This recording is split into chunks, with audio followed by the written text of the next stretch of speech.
Olympus के देवताओं ने हमें त्याग दिया है। अब हमारे लिए आशा की कोई किरण नहीं बची। ये कहानी उस योद्धा की है जिसके सीने में ज्वालामुखी सुलगता है, जिसके हाथों से खून की नदियां बही हैं और जिसके भाग्य में सिर्फ अंधेरा लिखा है। ये है क्रेटोस की कहानी, स्पार्टा का अंधकार, जंग का देवता और एक पिता जिसने अपने ही हाथों से अपनी दुनिया को राख में बदल दिया। तुम स्पार्टा के वो अंधकार हो जिसने अपनी ही पत्नी और पुत्री को मृत्यु के मुंह में धकेल दिया।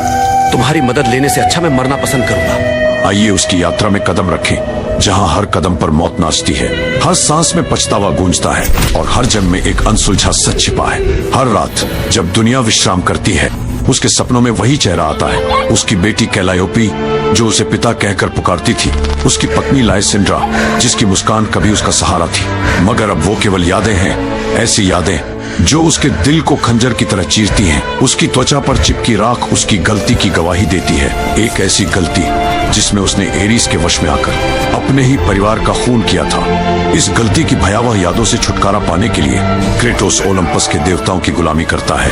10 साल से मैंने पूरी निष्ठा के साथ देवताओं की सेवा की है। अब मुझे अपने कुकृत्यों की यादों से मुक्ति चाहिए। मेरे भ्राता एरिस के कारण मेरा शहर विनाश की कगार पर है।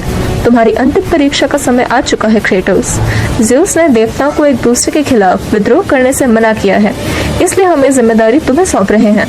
यदि हम जंग के देवता का वध कर पाएंगे तो क्या हमें अपने कुकृत्यों की यादों से छुटकारा मिलेगा? अपना कर्तव्य पूर्ण करने में सफलता प्राप्त करो। हम तुम्हारे अतीत के पापों को माफ कर देंगे। देवता सदैव उस इंसान का भला चाहते हैं जो उनकी सहायता करने हेतु तत्पर रहता है। क्या सचमुच जंग के देवता को मारकर उसका दर्द खत्म होगा? क्या वह अपनी पुत्री की अंतिम चीखों को भूल पाएगा? या ये एक और जाल है जो देवताओं ने बुना है? वह अपने जहाज को देवी एथेना के शहर की ओर मोड़ देता है, मगर उसका रास्ता आसान नहीं। ये एक ऐसी यात्रा है जहां हर लहर में खतरा छिपा है और हर छाया में मृत्यु। दुष्ट दानव, हम तुम्हें मृत्यु के घाट उतारेंगे।